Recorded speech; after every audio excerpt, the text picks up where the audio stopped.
Welcome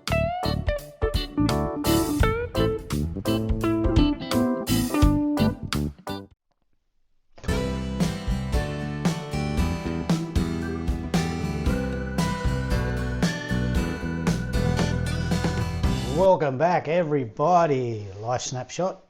Evelyn, Greg and Muttley here from Australia. Check out our other videos. We do videos here of cost of living, day by day life here in Australia.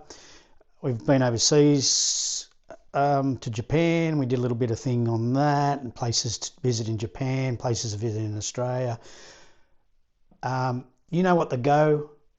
Drop a comment below. Go right ahead if you want to know about something, about us or anything. Just drop a comment and we'll really try to get back to you. So today what I wanted to talk about is so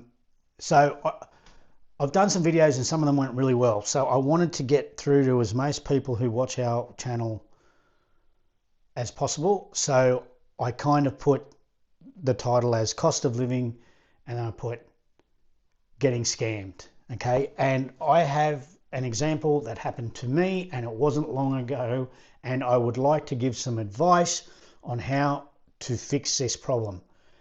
And I reckon it'll get through to a lot of people because of how you've got your card, your debit card set up. Okay, now I've got to start at the beginning so you get the picture of what happened here. First of all, I'm very vigilant when it comes to how I set up my card and the security measures in place. That being said, I lapsed, and I'll tell you the story, what happened. So I had an issue with my card and needed to get a new one. Went through all that process, no problem. Got my new card, everything flawless, no worries, no problem. Okay. Then there was a moment where I forgot to actually set up the card the way I usually set it up. Okay. Now this is the story. This is what happened. So basically, we live, if you don't know, you haven't seen my other videos, we live about 300 kilometers to Sydney. Okay, it's about 240 or 250 to the suburbs of Sydney, and then the CBD itself is about 280 or something like that kilometers. So it's about a 3-hour drive to get to Sydney. We're in a very rural area here. Not much goes on. No one really knows about the place. You certainly don't have to worry about anyone skimming your card or anything like that, although I still keep an eye out for that stuff. So picture it. We go to Sydney maximum once a month, maximum. But this happened, and we hadn't been to Sydney for a good 6 months. Okay, so it's been 6 months since we've been to Sydney. I'm not using my card. Evelyn's got cash on her, and we're just going about the day. We got there at about 9 o'clock in the morning and went into town. We stopped at a suburb called Hurstville. We always park there, so it's free parking. And then we jump on the train and we go from Hurstville into Central Town Hall, Circular Quay. Okay. I spent the whole day jumping on and off ferries, went, sightseeing, Darling Harbour, Luna Park, Manly, did all that, right? Okay, it's about 9 o'clock at night, and the reason why I know it is because it's daylight saving. I remember that it's daylight saving, and it was dark, and it is just on dark, and we're about to actually come home back down to here, so we're looking at a 3-hour drive. So what happened is we went back to Hurstville, we grabbed my truck, and then we drove back into the city, because at 9 o'clock at night you can park places. It doesn't cost you anything. Oh, it does, but you can kind of get away with it. So we're driving back into Sydney to find a nice restaurant, because then we're just going to drive home. I get a text from my bank saying suspicious activity, and I'm like, whoa. So I pull my truck over. I jump on my internet banking, and sure enough, there's all these things. Now, I've never had a DoorDash in my life. Never ever ordered one. I've never ever ordered a Uber in my life. Okay, there it is. Transaction, DoorDash, next one, DoorDash, next one, DoorDash, next one, DoorDash. Then Uber, Uber, Uber. Like 8 to 10, I can't remember exactly, transactions in a row.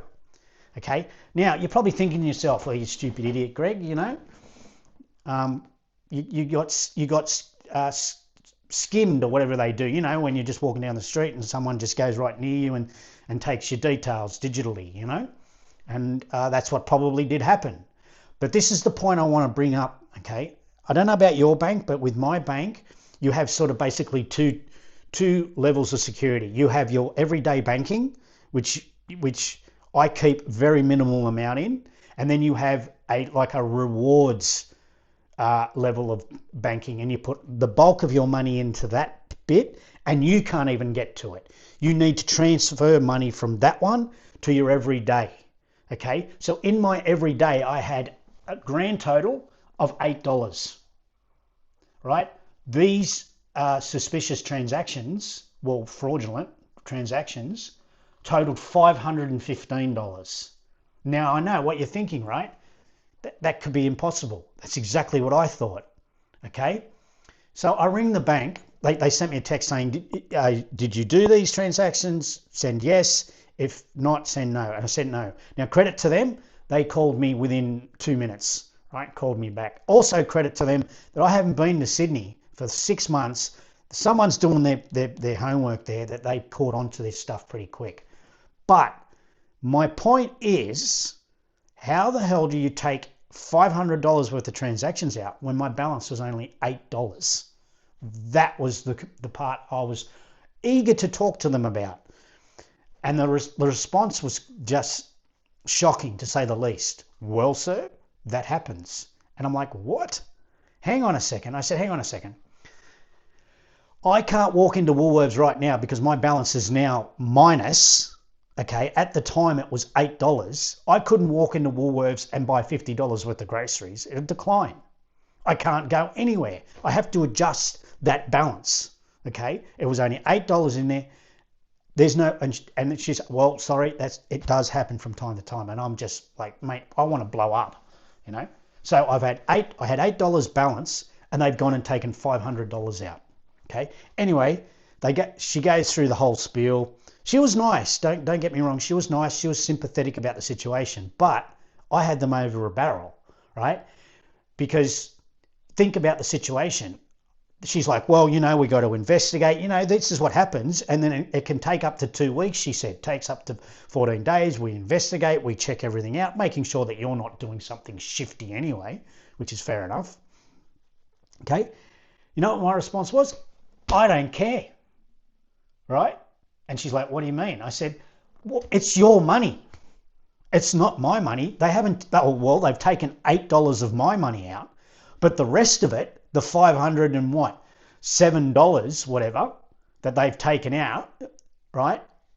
Or 515 total, $8 of it was mine. The rest is yours. The rest is the bank's. It's not mine. You know? And she thought about it. She goes, oh yeah, I suppose, yeah. I said, so you can take as long as you friggin' want. I don't care. I said, I just want my friggin' $8 back. That's all. And she's like, oh, okay, yeah. Like suddenly the situation was back in my favor, if you can sort of, you know, not really, but do you know what I mean? So this is what I said, look, this has got to stop. I said, I can't have this. I said, how do I fix this problem so it never happens again? There must be some sort of security. She goes, yeah, it's very easy. Don't do tap and go. And that brings me back to when I was first talking about, I changed all my system except for the tap and go. Okay, I never ever tap and go. Please, if you take any advice from any of my videos, do not set your card up so it's tap and go. Don't get lazy. I don't care if you walk in, you're buying a $2 item. Do not do tap and go. That's where it broke down. From the first transaction they would have attempted to do, it would have come up as you have to put in your PIN. And there would have been no way they would have got my PIN. Okay? So just remember that.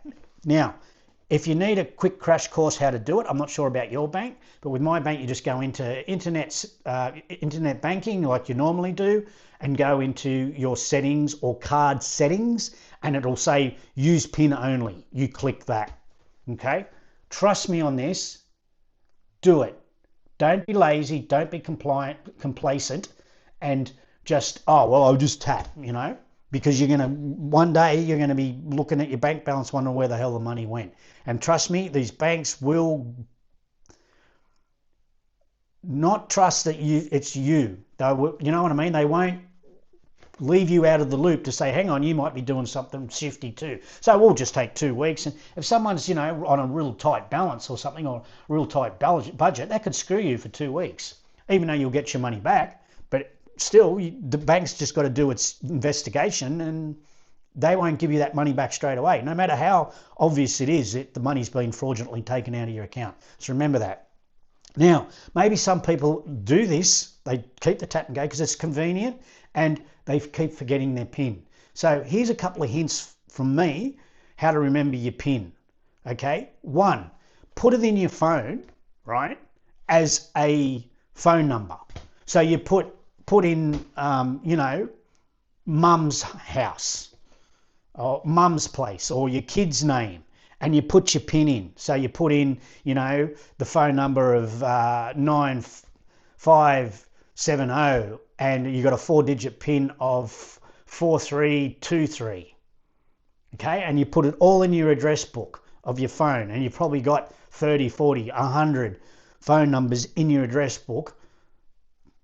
Even if you lose your phone, they're not going to know which one's the PIN, especially if you don't put it as a PIN, you know what I mean? Put it as something that you'll remember, okay?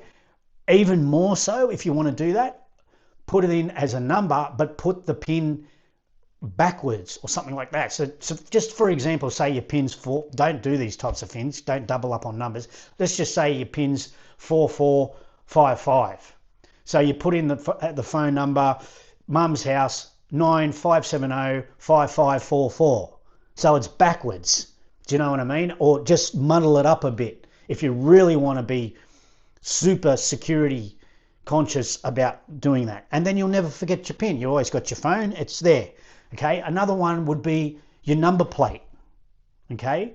Put your number plate in, but do it muddled up. So say your number plate's 1234, put 2413 or something like that. Do you know what I mean? Something that you'll always remember, right? There's plenty of numbers in your world, in your little world, that you'll remember that you can put in your phone or something like that, crypted, so that you remember, oh shit, what was my PIN number? Oh, that's right, I got my phone. More so, make sure you change it. Change it. It's so easy. Just go into your internet banking and just change it. Change it once a month. Okay? Have 4 different types of passcodes, maybe, 4 different PIN codes, and just, go work on those 4, and then switch them up again and change 2 numbers to the other PIN code, and swap them around. So there's some little hints for you. But like I said, please stop tap and going. Put your PIN every time, and then this eliminates this issue. And trust me, these days the scammers are out there just as more as ever, if not more. And like I said, I'm pretty vigilant when it comes to this, and I just forgot to do that. And the first time I go to Sydney, bang. And this is the other thing I want to finish with. Okay, I said to the lady on the phone, because when she called me back, she goes, yeah, everything's cool, we're going to refund your money and all that. I said, great. I said, now, another thing, I said, are you guys investigating? She said, oh, definitely, I said, really? I said, so first of all, I said, the person who used the Uber would be on camera. The transaction would be on camera, okay? And the time, the date, the fact that they used my card, and their face would be on the Uber camera, right? So, easy found, okay? The DoorDash would have had to have an address that it went to, right? The transaction went through. So, there's an address of someone who's, maybe not their address, but it's something you can investigate, All right. So, and of course I said, oh, well, yeah, they've got their own, it's not me, it's the fraud department, that, and whatever. You give these people, a lead on how to catch someone who's frauding you, and it's basically, whatever, But yeah, just food for thought, guys. Look, thanks everybody for supporting us. Really appreciate the subs. Can't do it without you. We what's today? Thursday, Friday, Saturday, Sunday, Monday. We're 4 days. Tuesday, we're out of here for Hong Kong. Check out when we're leaving, and we'll vlog it. We're going to chuck some things online for everyone to watch. If anyone has been to Hong Kong, leave some comments, okay? Places that you've been to in Hong Kong. I have been, but it was 16 years ago. So it's probably a completely different thing there now. Stay happy, stay healthy. You know what to do. All the best.